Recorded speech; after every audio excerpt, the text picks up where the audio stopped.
Hey Vinci Group, Eric Engebretson here with North Point Mortgage. I just wanted to bring you a quick market update. We had a bunch of market news last week and into this week that have been rate movement impacting.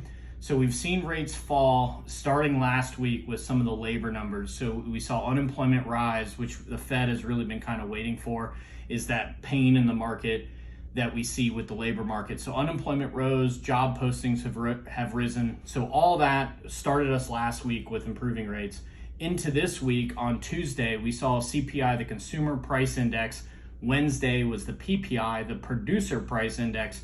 And then we saw retail sales. All three of those came in positive for the housing market and the bond market.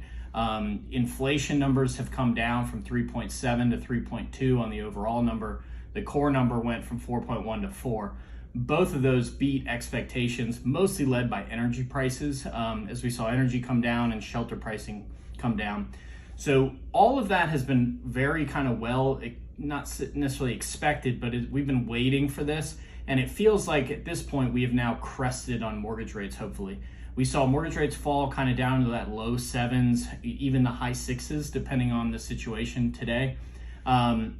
The Fed outlook, which was saying that they wouldn't begin to cut rates until maybe June, July, or August, is now saying that they could cut rates as early as March. Some of the futures markets say that it's as high as a third, 33% that they could cut in March, greater than 50% getting into May and June. So we'll see what the Fed says. Jerome Powell has a meeting, I think it's next week, not next week, the week after Thanksgiving. And so some of his commentary will really drive where we go next. Obviously, lower interest rates are a very good thing. The other thing to keep in mind is inventory levels, retail sale levels still remain very, very low. So some of that messaging that you could have out to your clients right now is if we do see lower rates coming into a spring market and inventory remains low, what happens to prices?